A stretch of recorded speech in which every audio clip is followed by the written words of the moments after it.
Welcome to Why They Play the Game, a show created to discuss the NBA on and off the court. I'm just one of your co-hosts, Michael Eric Owens. And I'm Ken Hayes. What's going on, my brother? Oh man, a little chilly weather this weekend, so got to stay in and watch some football, Mike. So Man, I know, hey, I know you were happy the Badgers were off. right. Oh Yeah, man, whew, Ken, that's a yeah. whole nother conversation for us that's a whole nother series for us to have on what's going on with Luke Fickle and the Badgers up there, man. Man, It's it's bad. It's terrible, sad. man. It's terrible. So, Ken, folks, why we want to talk a little bit starting off about the Milwaukee Bucks and we want to highlight a little bit while Ken gather his thoughts, hit that like, that subscribe and that notification button. But there was so much talk about the Milwaukee Bucks, Ken, about their inability to perform without Giannis, that Giannis was everything, to the organization, which in a lot of ways he is. But man, I believe they got some dogs on that team, even without Kevin Porter Jr. being out. Um, and I just a couple of things. Number one, Kendrick Perkins said that Giannis would not be on the Bucks by the end of the season. Let's remember that. He said Giannis is going to be gone. Giannis is going to ask for a trade. Second thing is they said if Giannis wasn't playing, there's nobody on the team. They couldn't compete. What are they going to do without Giannis? And then the other thing I throw in as a little icing on the cake, Stephen A. Smith guaranteed that New York would be in the finals this year. So we'll be seeing the slide in New York early on. I think they'll get it together, but it's not looking good in New York right now. It's early sample size. We had Golden State coming into the Pfizer Forum and found out last scratch Giannis was not going to play with soreness. What were your thoughts, first of all, when you know he was gonna be scratched, and, what was your thoughts just on watching the game? So this is our game of the week, and each week we'll have a different game to analyze and break down. But you would think that let's just say Milwaukee would just fold it up and taking the L. But you had five players in double figures. Rollins, 32 points, 8 assists, and about 5 rebounds. I get Mike. I would say for Milwaukee, he's probably their let's just say their surprise coming into this season. I mean, what they played, 7 games, played well, came into the starting lineup for Kevin Porter Jr. So I mean, the thing about it is that when you have 8 players in double figures, that's a good team effort. Everybody got some shots. Mike, I'll say this: um, it's good to see that um, Turner he played about almost 30 minutes and had 17 points. I just think he needs to, let's just say, get more touches. Golden State had their usual Butler, Curry, Kaminga, both in 20 plus. So it was a good game. Good game to watch. Probably the best game I've seen this season, and I've watched about 8 games so far. So entertaining game, and I think that it just showed that the Bucks can play well without Giannis. I don't know if they can do that for a long stretch, but this game in particular, they just did a great job defensively, offensively, and as far as getting more players involved as far as down the stretch. Yeah, I couldn't agree more, man. I mean, there was something about Ryan Rollins, man, the first time I saw him in summer league. First time the Bucks brought him over, I looked at him play and I thought, this young cat got some game, man. And he worked. He worked. I mean, he is a testament to grinding out, being rejected at the highest level, saying, I'm not giving up. I'm staying in the gym. I know I got skills and I'm looking for my opportunity. And one thing I can say about Ryan is Even last year, even with Dame, when he came into the game, man, he was always impactful.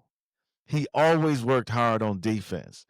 And it's just a testament to staying on the grind, not being denied, not believing the haters. And what did he do, Ken?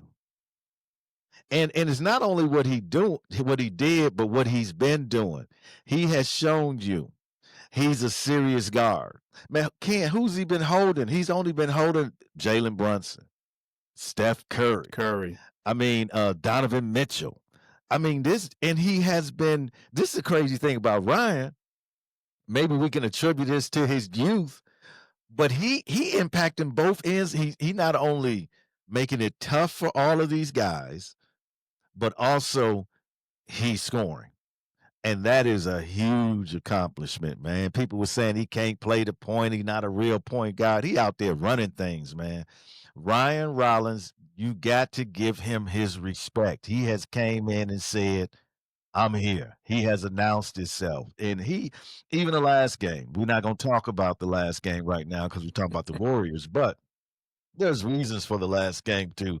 Um, he produced then. He played well, and he's young. He's gonna have some mistakes here and there. You're gonna have to live with that. But man, that dude is impressive, man. The stuff he been doing, the way he script Brunson, he's give me that. I'm going the other way with that. Um, the way he played against Steph. I mean, come on. He chased that dude around that, and then came down on the other end and said, "Let me give you this." Yeah. Okay, let me give you that. So when I look at the Bucks without Giannis, they are a team that knows they have to play together. They have to move the ball. Like you said, 8 players in double figures. Can That's moving the ball. That's getting Right. everybody involved. And I think part of the Bucks' problem was Giannis sat out of game. He came back in. Now you have to adjust everything. The game they played last night versus the game they played against the Warriors, 2 different things because Giannis came back and now everything revolves around him, not everything revolves around everybody. That is adjustment. But Ken, when I watched that game, I think up until it's a young season, but that was the most impressive win for the Bucks this year thus far. And we know what happened to Golden State. They went down to Chicago and got spanked again. Yeah. You know, and Ken, how was people talking about Golden State though? Let's just say that. What was the national media saying about Golden State early on in the year with Jimmy Butler? What happened last year? Golden State was getting so much love, Ken. But yeah, go. I mean, they were saying Golden State can, let's just say, be third, fourth, fifth in the West and compete for a championship, or go into the finals. I just think that for me, Mike, the key for Golden State in this game and throughout the rest of the season is Kaminga. I mean, he came, had about 24 points, played very well.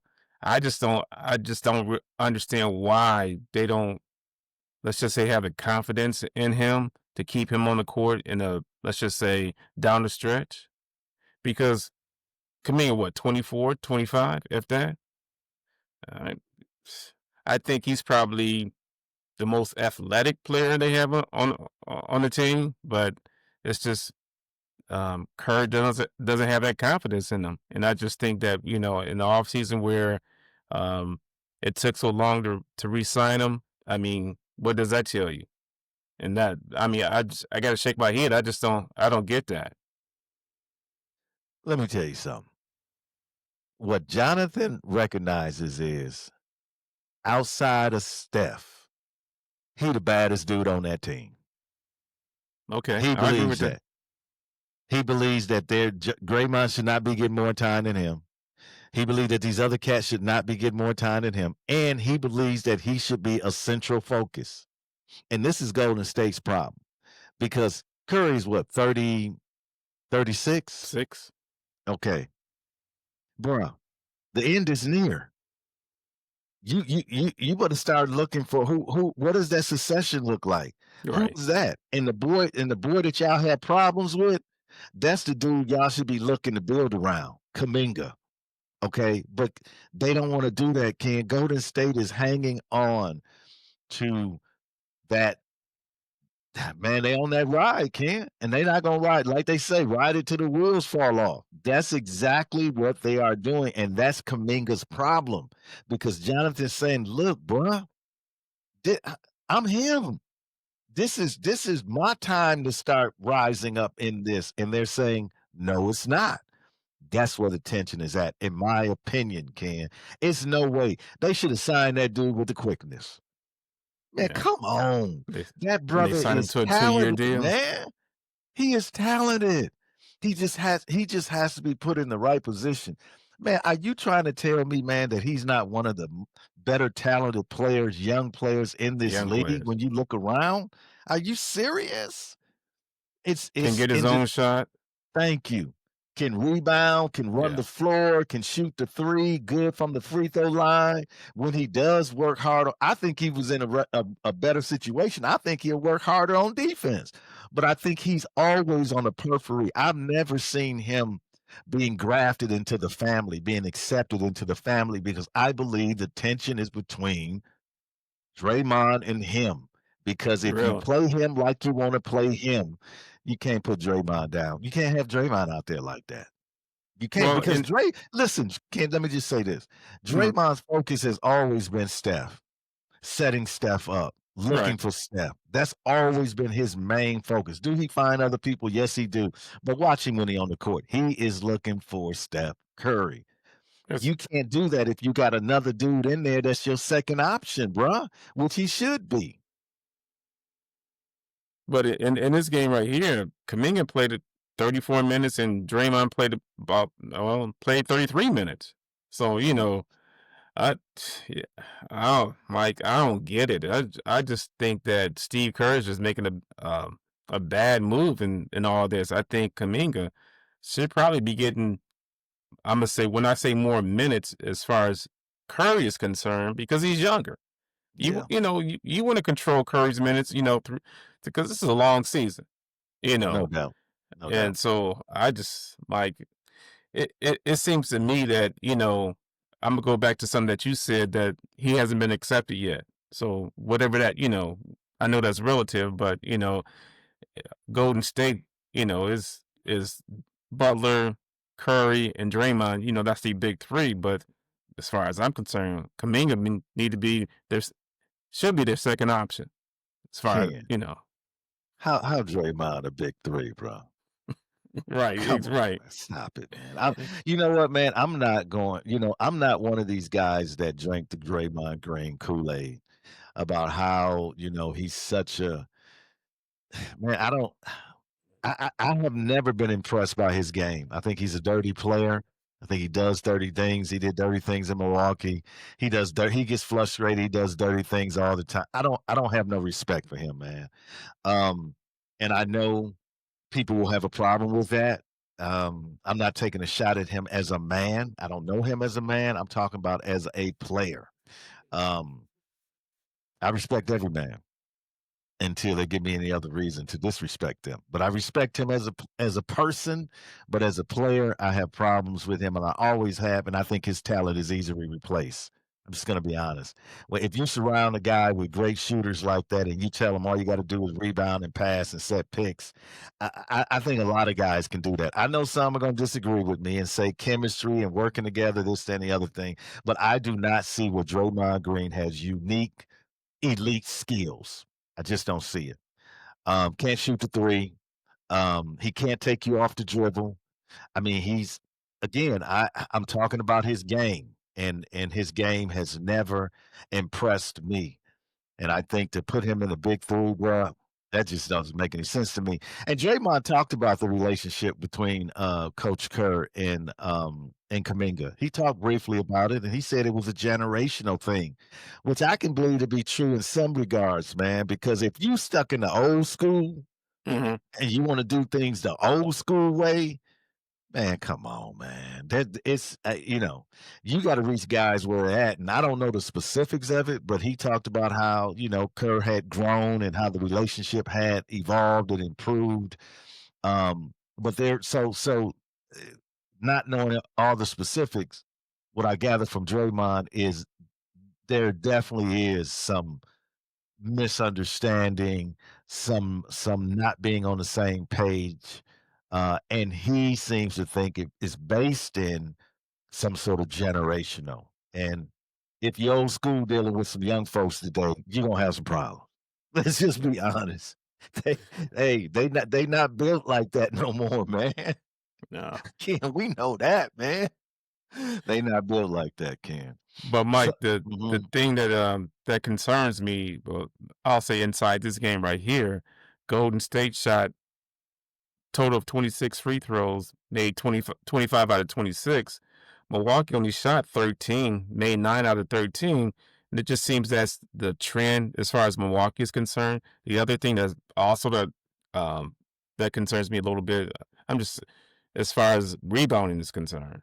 Milwaukee didn't, they got out rebounded by Golden State. Seems like that's a trend for them too. I think something that they need to focus on and kind of fix going down. Yeah. Um, it's interesting, Ken, that you bring that up, this idea of the foul differential. And what we know about the NBA, and you talked about this in the past, if you're a star player, you're gonna get calls. Oh, yeah. And what you have on the Bucks is you have what we would call in the traditional sense, not a whole lot of all-stars. So they're not AJ Green is not gonna get he's gonna get they're gonna call him for fouls. It's just as simple as that because if he's holding Brunson, he's holding Jack Levine, Zach Levine, if he's holding some of these other if he gets on them and he just touches them, it's gonna be a foul. That's just the bottom line, man. The I, Ken, we can't get fined, so I can say it. The NBA officialing is terrible. Every game I watch, it is terrible. The the gulf between consistency is man, just be consistent. Like Right. if you how you going on one end let a man get clobbered and then on the other end when a guy just bounces off somebody it's a 3-point play. And I'm like, what's the difference? Oh, one is Jalen Just Brunson. You see what I'm saying? The other one is Cole Anthony. I'm saying, like, what's up with this officiating? And Ken, we're gonna get into this gambling thing here in a minute. But what I'm gonna say is this, man. Some of those calls, Ken. I'm just saying, man. Let me back up. I can't be a conspiracy theorist. I can believe in conspiracies, but what I'm gonna say is this: it don't look good, Ken. It don't look good when you see guys going to the line constantly, and other guys getting fouled, getting pushed, and no calls are being made. In my opinion, the only reason why those calls are not being made is yeah, because they do it's not ineffective. have superstar status. Okay. Exactly. We won't go deep into that, but that's been I'll say my gripe for a long time. But it is what it is, and I don't think anything is going to be, let's just say, corrected or done about it. So I guess let's just say the non All Star players just have to Yeah. Yeah. deal with it. Yeah. And I mean, Doc, much to his credit, man, he's been trying to advocate for his team because he realizes, like, man, like we can't blame y'all for a loss, but bro, y'all ain't helping us. Like, Right. let's be fair. Let's try to call a fair game. And I just think that the Bucks are gonna have to deal with that all season long, Oh Ken, yeah. because it doesn't make any sense. The ejection, for Cole was ridiculous. That was ridiculous. Man, when You can talking an about last athlete not when can yesterday? an athlete not show frustration? He didn't grab the ball, he didn't slam the ball, all he did was just wave the referee off. Come on, we're not in high school. This is not elementary school. You won't even get a tic tac for that in AAU. I was like, Curry when they got what? that tech. Oh, definitely would have got it, Ken. There you go. It's Sunday and you preaching. That's it. Oh, that's it. He would not have got that call, man. And so I just think it's something that the Bucks are gonna have to deal with. Fans are gonna have to deal with it. And hopefully, the Bucks can come out on top. Now, Ken, I mentioned gambling, Oh, and man. so I want to segue and get your opinion on the latest NBA gambling scandal, where that implicated allegedly Chauncey Billups and the other gentleman, Rozier, Terry yeah, Rozier. Terry Rozier.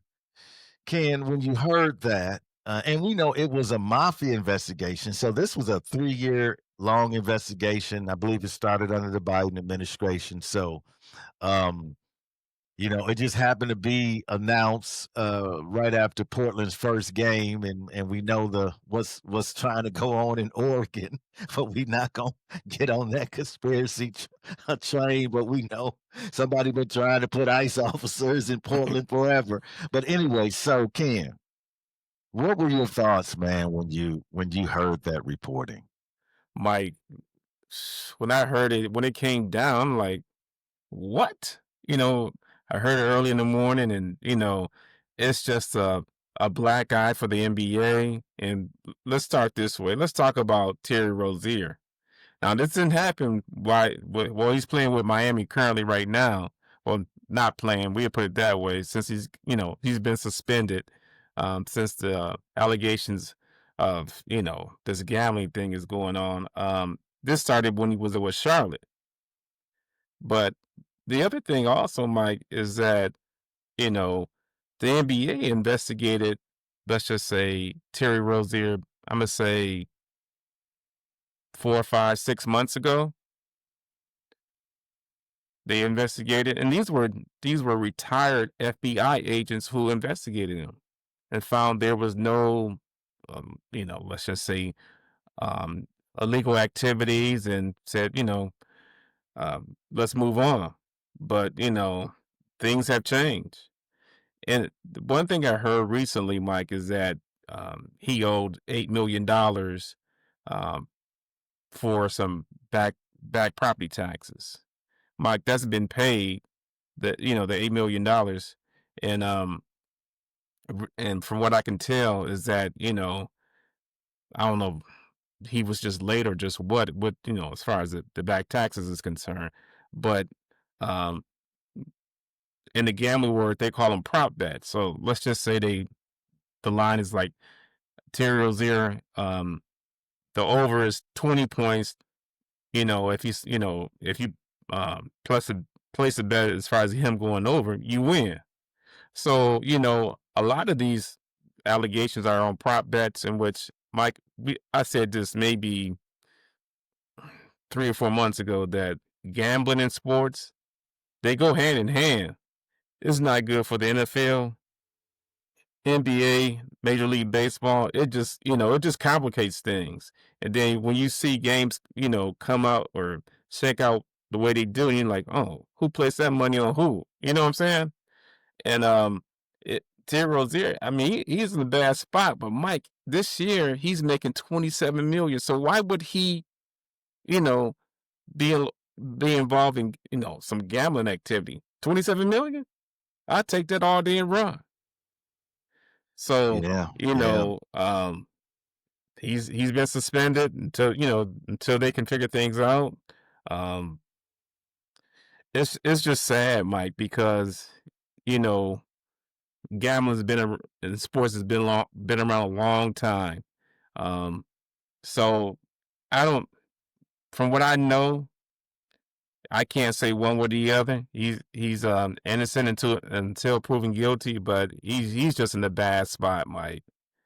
And I just think that the longer this goes on, the look of the NBA is getting tarnished more and more. Ken, I'm gonna say this, man. Letting gambling into sports is the worst thing you can possibly do. Sports is about competition, fair play, honesty.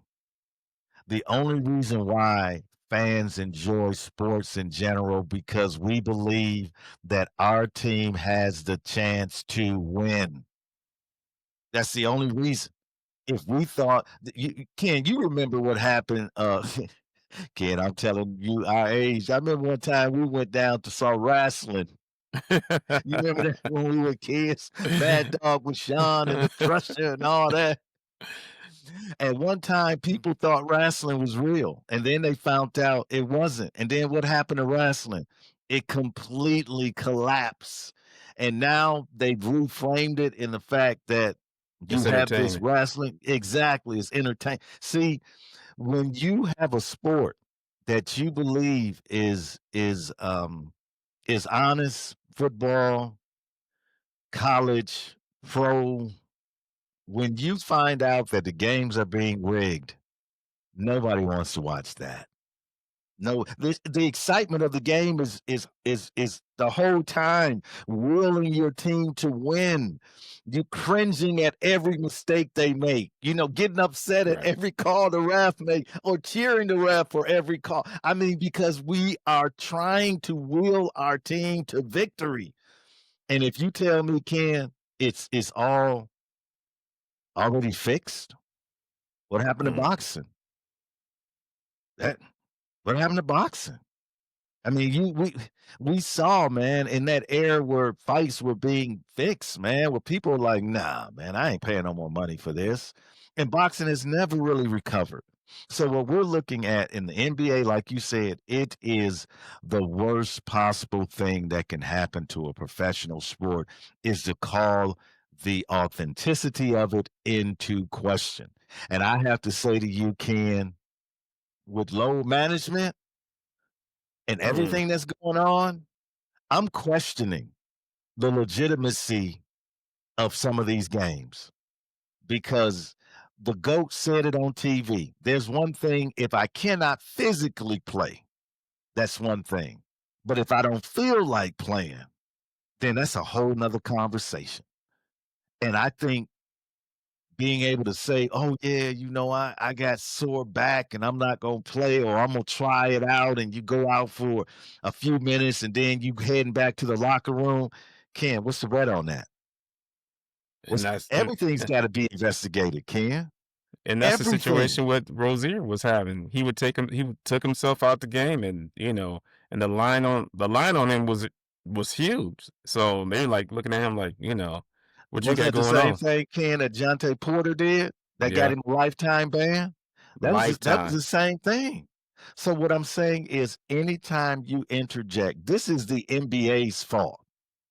Now I know allegedly with Chauncey and Rozier, I understand that we all have to make our own decisions.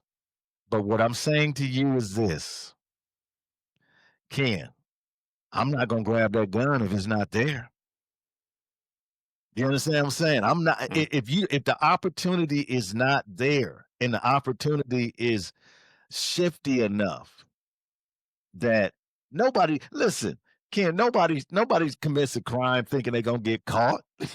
Oh, Come on. Well, people say, well, why would Chauncey do? We don't know what the situation is. Did he get in debt? We know the mob was in this. right. Do so, hold on, man. Listen, if the mob dictates you do something, you are going to do it. Otherwise, you know what's going to happen.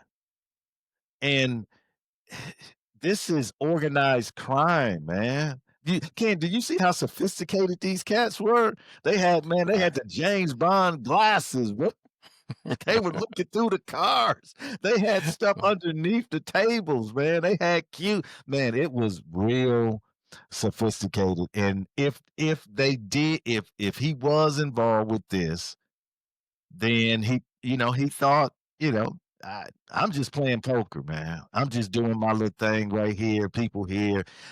Maybe I'm getting some kickback or whatever. I Mm. don't know the specific folks, but what I'm saying is Do not sit high and look low and judge and say, why did he do this? Yes, he's a celebrated NBA player. Yes, he's a Hall of Hall of Famer. Famer. But we have seen, we have seen gambling is an addiction, Ken. It's an addiction. If this is not something people are addicted to gambling all across the world. And when you get caught up in gambling, it's always, I got to win it back. It's always, I had an uncle. Can you notice? I had an uncle that was a big time gambler that gambled away his house, Mm, cars, his business. He was a big time gambler. He would win at the track. He'd come in, he'd give everybody in the house $20. And back then that was some money. But the next day, a few days later, oh, he'd be catching the bus because he lost his vet. mm. So what I'm saying, gambling is an addiction. We don't know. And I heard this ex mob guy say that he goes around and he talks to the NBA young players coming in. He said he goes to college campuses, and he said it never ever. It happens every time, and he's never shocked by it. He gives them this number. By the time he gets back to his hotel, bruh, he He got gets it wrong. messages. These Yeah. are from college athletes saying that I got a gambling problem. See, with the money, NIL money, and all of that, man, we didn't have access to that type of money when we were, in college or whatever. Man, they had Money, what was millions. that back then? And then every time we turn around, Ken, what do we see on a commercial? ESPN bets, FanDuel. FanDuel. Man, and that's just It's we just mentioned Ken. 2 of them, really. Yeah. But Mike, Ken. let's what Chauncey is that, I mean, he would be involved in these, let's just say, poker games, and then they would have marked cards, X-ray tables where they could read the cards, and cheat the other players. And I'm saying to myself, man, and then, like you said, the mafia was involved too. Man, I don't get it, Mike. And then now he's been suspended too, you know, from his coaching duties. So you don't know if he's coming. Well, first you got to find out if he's proven, innocent or guilty. But he won't come back. Hall of Famer, and to think about it, Mike, you say to yourself, you know, it's it's easy to get in, hard to get out. Well, let me ask you a question. If this is true, and we're going to circle the big if, and we know the lifetime ban of Porter, do you see Chelsea being banned for life and being kicked out of the Hall of Fame? Has anybody, listeners, somebody please go and do some, has anybody ever been kicked out of the NBA Hall of Fame? Ken, do you think that if he is convicted, let's just say worst case scenario, he's convicted of the crimes. Let's just say he gets a plea deal. So he Hmm. ain't got to go to jail. He got to just pay back millions of dollars. You got to be on probation for so many years, and that's it. Do you think the NBA will ban him for life and jettison him out of the Hall of Fame? I don't think they do it, Mike. And the reason why I say that, I look at um, the Pete Rose situation with baseball. I mean, he hasn't been inducted into the Hall of Fame because of his gambling. But let's just say, I'm gonna go with your scenario. The NBA will look worse, in my opinion, if they removed him from the Hall of Fame. His Hall of Fame is based on his playing days, not, let's just say not this gambling incident. But that's just me. I mean, that's the strong argument, right, Ken? I mean, I mean, you didn't go into long detail, but you summed it up. I mean, can you in retrospect go back and kick this man out for a career that he wasn't gambling in? He wasn't in trouble then. Can you go back and punish him for that? Now, I'm gonna say something Mm, that might be controversial. I think the NBA has no choice. okay. And the only reason why I say that, Ken, I think the argument that you make is going to be the correct argument. And I think that argument is a solid argument. And I agree. I don't think they should kick him out, but I don't think they have a choice because of this is if a coach, we've had the owner in Sterling that they lifetime ban. You know, that was what racially motivated, yada yada yada. They got rid of me. What happens when you compromise the integrity of the game? When you call into question, they went on and said he was giving away information about his players that might not play, that might have limited minutes. So, Ken, if that's all true, Ooh. how can you? How can you have this man still in the Hall of Fame when the Hall of Fame represents all of those who have honored this game, stayed loyal to the game? How can you do that when this man compromised the game? And I'm saying allegedly. We don't Right. believe Yeah. We because don't. it's still, I'm gonna be honest with you. I'm gonna have to see it. I'm the type of guy. I have always been a Chauncey Billups like you. Loved him. Yeah. Loved and hated him because he was going against my boys. I didn't like him, but I loved his game. He is man, he is someone to be admired. The way he's carried himself throughout the years. So to me, I'm like this, man. You got to show me this. Prove it to me because I just still have a hard time believing that Chauncey Billups would be engaged in this. I may be wrong, Right. and I'm willing to accept it when I see it. But just you telling me this and saying you got some no, no, no, no, no. I want to see the evidence beyond a reasonable doubt because he has too much to lose. He's worked too hard for all of his accomplishments for someone just to lay accusations against him and for folks to say it's but do you see what the NBA did? Oh, you gotta get out of here. Oh I'm yeah. gonna spin you. Yeah, we understand you got arrested, so you're under investigation. There's no conviction, but we gonna get you out of here because we don't Oh. want the distraction. Because guess what, Ken? We got to get them bets paid. We got to get to you. Don't hear the NBA saying, "Well, hold on for a minute. We need to look at this gambling thing." No, there is too much money. Oh, definitely, Mike. And the thing How, about it is that Ken, let me ask you this, Ken. How does the game how does a fan enjoy betting on whether or not a guy's going to play certain minutes, whether or not a guy is going to make a certain amount of threes, whether or not a guy is going to get a certain amount of foul? Like Ken, how do you even watch a game that you enjoy it because you got all these bets? And so to me, I don't know. I'm sure some true fans are betting, but oh I would like yeah. to say the majority of people that are betting on these games, Ken, they're just trying to make money. This has nothing to do Oh, with nothing to do with the the game. the love of the game, man. No. The love of the game. Let me say this, Ken, and I'm gonna be quiet. But the only thing that I feel like you can bet on is whether a team wins or loses. If you don't have gambling at all, whether a team wins it, no point spread, none of that.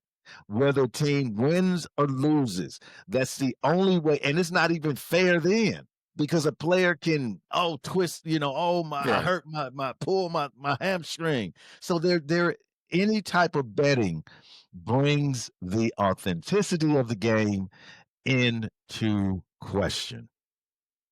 But Mike, the thing that, like you said, you can bet on the game who's going to win and lose. But the thing about it is that now you get a chance to who's going to win the tip off or who's going to make the first shot or No, anything that you can think of. That's just a way of, let's just say, making more money off yeah, off of betting or off of gambling, I yeah, should say. yeah.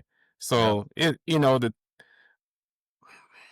I'm gonna say this to end this conversation. I mean, I hope that Terry and Chauncey, um, you know, can be found innocent. Hopefully for them and their family.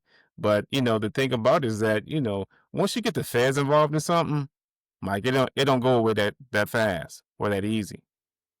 You know So what?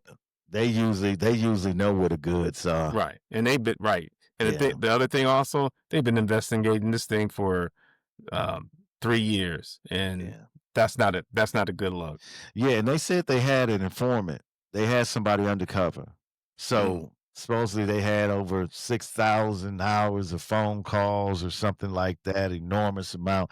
So, I mean, usually when that's why their conviction rate is so high, because usually when they come after you, when that search there warrant come, they know what's there. right, So, I mean, right. again, kid, I'm the same way, bro. Like, I don't like you say, all I can do is just hope for the best for him and his family, man. But some people got ripped off, and Oh, that's yeah, not that right. cool. That's not cool at all, No, man. That you stealing from people, and I'm not saying he did it. I'm just right. saying what the indictments say. But Ken, in closing, who is your biggest disappointment so far on the in the East and in the Pooh. West? Oh, Mikey's. I wasn't ready for this one, but on the east side, and I said this last week, Orlando. Orlando is my biggest disappointment.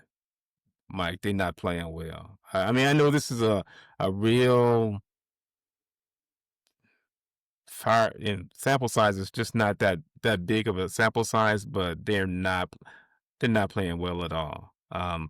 Baines has not been a player that they traded for as far as Well, getting Hayes is like play. 35, isn't he? Like 35, 36. Yeah, he's up there. I Uh, mean, he's not okay, young. Oh, yeah. and so he's not giving them the production that they thought they would get. And it's looking like okay, we're gonna be down at the bottom again. I mean, I know it's early in the season, but they don't look good at all. On the West, um, I would say Phoenix. And I wasn't looking for Phoenix to, let's just say, come out the West or anything like that. Like they just don't show any type of energy to win a game. I'm looking at them like, okay, it's just like they going up and down the court. Okay, we're gonna do what we're gonna do. I'm gonna come down, shoot this three, and not play any defense or get back on defense. Those are my two big Y disappointments. yeah, I misspoke. Bane is 27. He's not Okay. he yeah, he's I thought he was older than that. I just don't think Orlando has enough shooting. I think Baines was part of that answer coming in, but what did you give up to get him? And I just think you gave up too much to get him, and you don't. Paolo's not a 3-point shooter. He No. will shoot from the three. Wagner will try to get up some threes. But Ken, who do they really? Suggs is back now, but Suggs was never really a knockdown 3-pointer shooter. So they don't have. They're playing, and I agree with you, Ken. They to me they're taking a step back, and I think in the West, for me, man, I Memphis, man, Oh yeah. just can't. I'm Child just getting like suspended for a game. I'm just like, bruh, you going after your coaching staff, and what I'm saying, man, that right there, oh, that'll ruin your entire season. That'll ruin your if you have that level of trouble in paradise where your star player is questioning the coaching staff and their ability to run this team and not wanting to put him in and play. Nah, man, they're my biggest disappointment. And Ken, finally, as we close, the injuries that have taken place within the first couple of weeks of the NBA season. What are your thoughts? It's early in the season. Luka's been out. Giannis has been out. Um, and the thing about it is like, what's going to happen when we get into January, February, and then locally, I'm gonna say Kevin Porter Jr. I mean, he's out. Trey Young, he's gonna be out for a month. So it's tough sledding as far as the NBA injury report is concerned. I mean, you're looking at it like, oh, who's on the report today?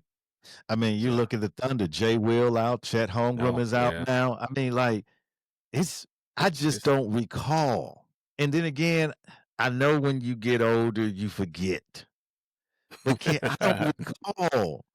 having an injury-prone NBA, especially to start the season where we're turning around where teams haven't even had all their players yet, and we know what has happened to the Bucks over the last 3 years.